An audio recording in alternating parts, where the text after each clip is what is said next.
priced under $50 US, containing around 5 games each, produced in several eye-catching colors, and able to fit into the palm of your hand. To many Sega fans hearing these phrases, this may sound a lot like the new Game Gear Micros, playable keychain-sized mini-systems that will be releasing in Japan later in 2020. However, the Game Gear Micro is not the first instance of an officially licensed playable Sega keychain. Far from it. Back in 2011, 7 different playable keychain consoles were released, each containing several Sega Genesis or Master System games on them. As such, this is Stuff We Play, home of everything weird and retro. Today's video, Sega Genesis Micro, the original playable Sega keychains.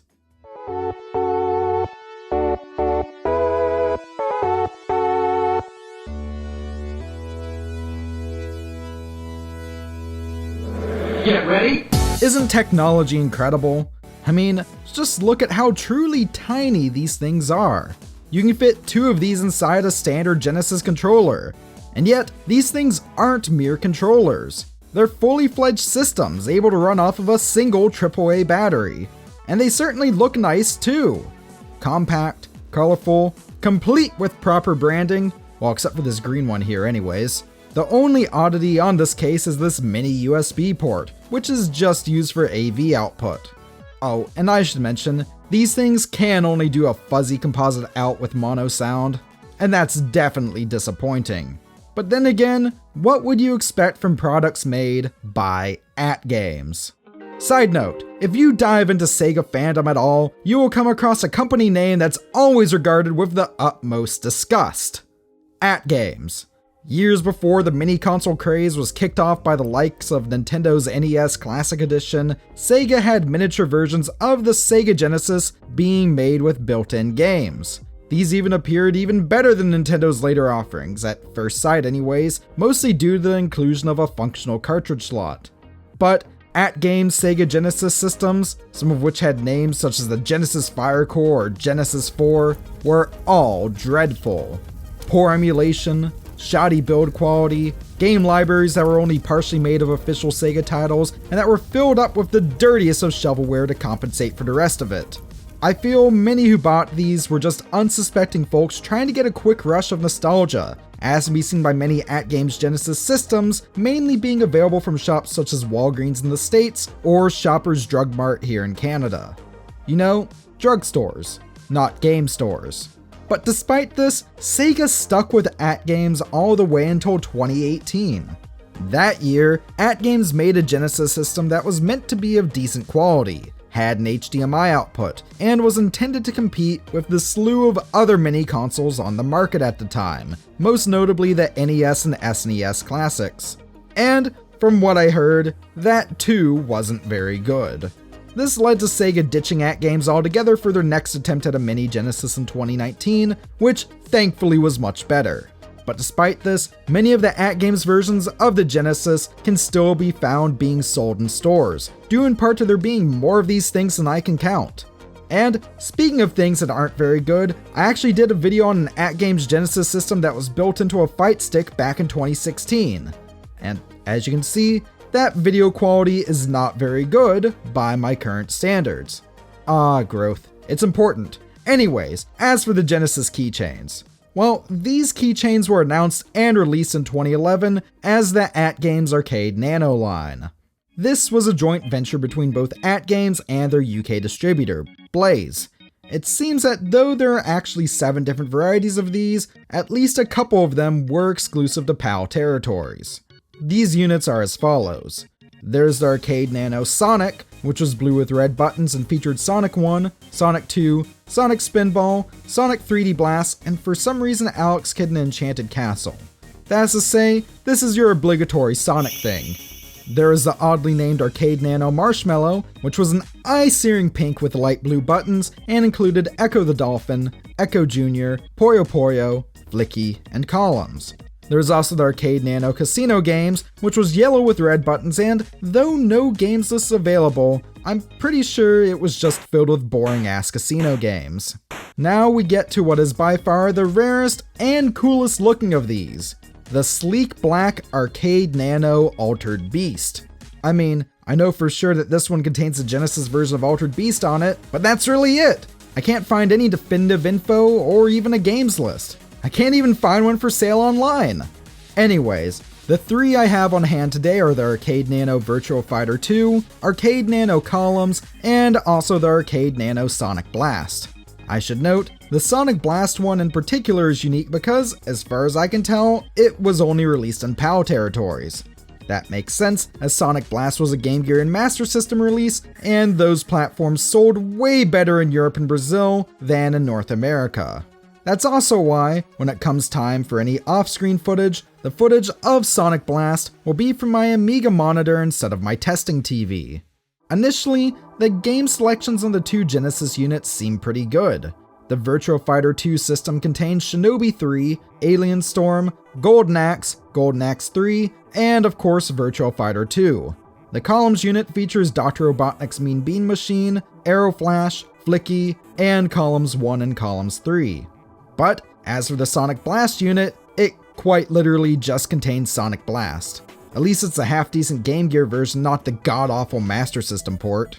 And of course, those game lists I just gave aren't fully complete. All of these Arcade Nano systems also include 5 bonus games, bringing the total number of games in the initial 2 units to 10 games each.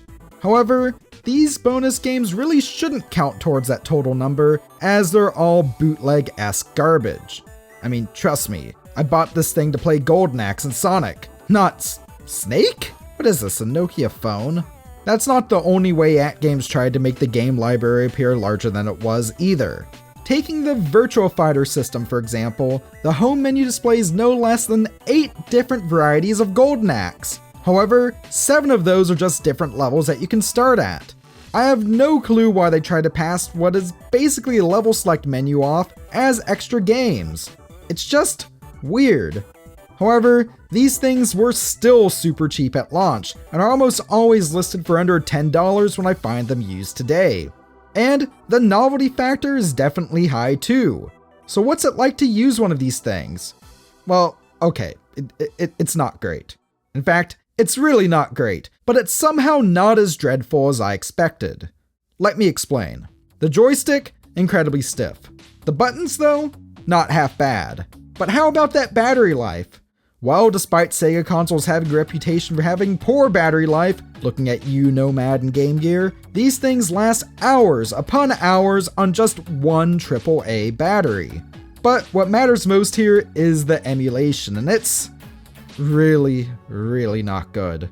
How do you mess up sound emulation so badly? I'd much rather listen to a Portsmouth Symphonia while suffering from a migraine than ever take this butchered Genesis audio off mute. But I will. Just for a few seconds at least. Feel my pain.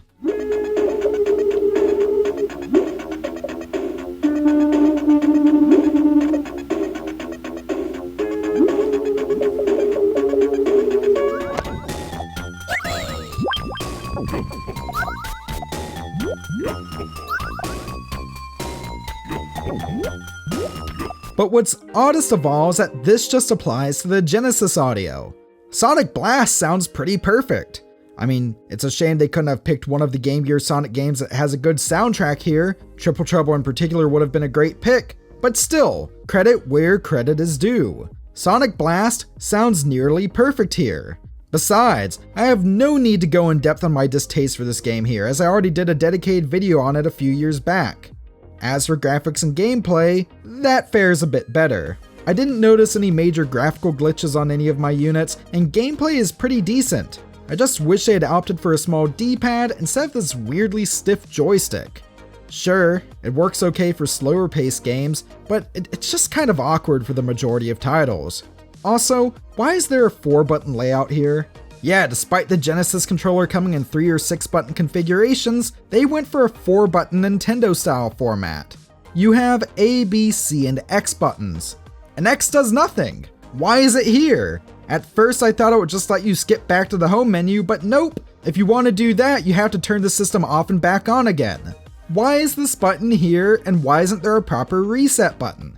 Again though, the buttons at least feel remarkably nice. I just wish the configuration wasn't weird, and I wish that the joystick was at least somewhat decent. Not all is terrible though. I actually got somewhat used to the odd controls for the columns unit. Perhaps it's due to puzzle games relying less on lightning-fast reflexes than fighters and platformers do, but I actually had a lot of fun playing Mean Bean Machine here. But even then, there's still way better ways to play these games out there. Looking at you, Genesis Mini. The AtGames keychains really aren't great. I haven't even touched on the fact there's no way to hook multiple units up for 2-player, or the fact that if you move your unit around a ton while playing, then the video may cut out for a sec. But still, they are unique, and they are pretty cool conversation starters. If you find one of them for less than $10, then the novelty factor alone makes them worth picking up if you're a huge Sega fan. Besides, they do look pretty cool hanging from a backpack. Just know that if you do get one, you're paying for the novelty factor and not an actual good classic Sega experience. But I'm not going to end this video on a sour note, because I do think this is a neat idea that did have potential to be something better. And with the release of the Game Gear Micro in Japan later this year, I'm actually really glad to see Sega giving this concept another shot. I'm just glad they're avoiding AtGames this time. So, should I take a look at a Game Gear Micro when they come out? Let me know in the comments below, and while you're at it, subscribe to Stuff We Play for more great content like this. I'd also like to thank some of my awesome Patreon patrons and YouTube channel members. They, of course, are Justin Chipman, The Golden Bolt, Donola, Robert and Abby Hornibrook, Eli Cole, and G to the Next Level. Their support means a ton, especially right now. So with that, thank you very much for watching, stay classy, and I'll see you next time.